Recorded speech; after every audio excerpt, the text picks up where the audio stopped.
Let's talk about something heavy but important. Toxic relationships and how the Bible guides us through them.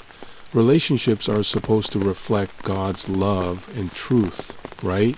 But what happens when lies, deceit, and false accusations take over? It's like the relationship becomes a prison, a place where trust is shattered and emotional pain takes over. If you've ever been in a situation where someone constantly accuses you of things you didn't do, whether it's infidelity, twisting your words, or making up stories about your past, you know how exhausting and damaging it can be.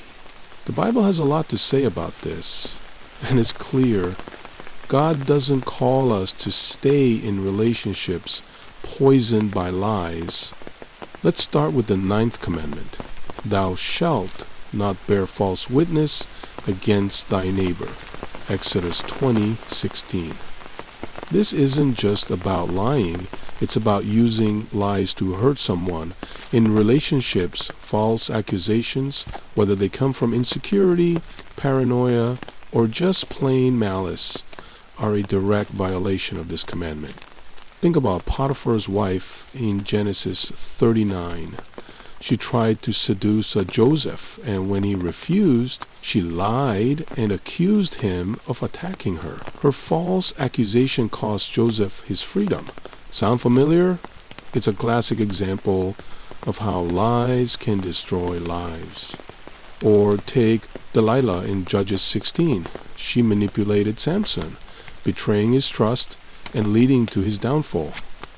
These stories show how deceit can dismantle even the strongest bonds. The Bible doesn't sugarcoat the damage caused by false witness. Remember Jezebel in 1 Kings 21? She orchestrated lies to have Naboth killed so her husband, Ahab, could take his vineyard. It's a chilling reminder of how far people will go to get what they want, even if it means destroying someone else's life. And then there's Jesus. During his trial, the religious leaders brought in false witnesses to accuse him of things he didn't do. Matthew 26:59, 61. Even though their stories didn't add up, they kept pushing until he was condemned. But here's the thing. Jesus stayed silent. He trusted God to bring justice. And he did through the resurrection. These stories aren't just ancient history. They're relevant today. False accusations, whether in relationships, on social media, or in the courtroom, still destroy reputations and lives. But the Bible reminds us that truth will always win in the end. Here's the tough part. What do you do when you're in a relationship where false accusations are the norm? The Bible is clear that love rejoices in the truth. 1 Corinthians 13:6. A relationship built on lies isn't just unhealthy, it's spiritually broken. While reconciliation is always the goal, the Bible also acknowledges that peace sometimes requires separation. In 1 Corinthians 7:15, Paul says, God hath called us to peace. If staying in a relationship means enduring constant turmoil, you're not obligated to stay. And let's talk about divorce for a second. Jesus mentions adultery as a reason for divorce in Matthew 19:9, but the Bible condemns all forms of betrayal in marriage, including emotional abuse and deceit, Malachi 2:14. A relationship filled with false accusations isn't just toxic, it's a violation of the covenant God designed for marriage. Proverbs 14:7 gives some practical advice. Go from the presence of a foolish man. Sometimes stepping away from a toxic situation is the wisest thing you can do.